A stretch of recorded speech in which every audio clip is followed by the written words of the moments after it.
Inabot na 5 oras bago naapulang sunog sa isang bodega ng plastic at tangke ng LPG sa Valenzuela.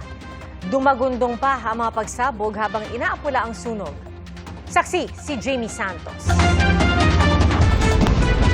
Makapal na usok at nagngangalit na apoy ang bumalot sa isang warehouse sa Templaza Street, Barangay Marulas, Valenzuela City.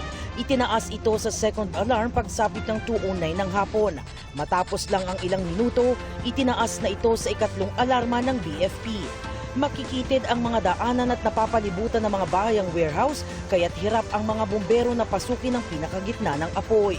Dahil dito, may mga fire truck na pumwesto na rin sa bahagi ng NLEX connector para apulahin ang apoy mula sa mas mataas at mas accessible na posisyon.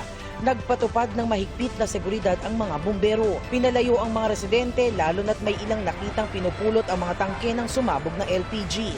3 pagsabog mula sa mga tangke ng LPG ang dumagundong.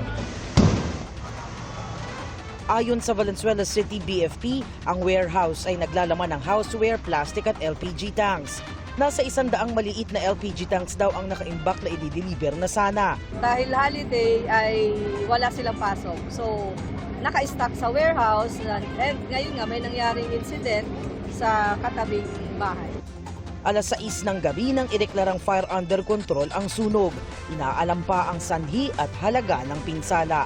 Para sa GMA Integrated News, ako si Jamie Santos, ang inyong saksi.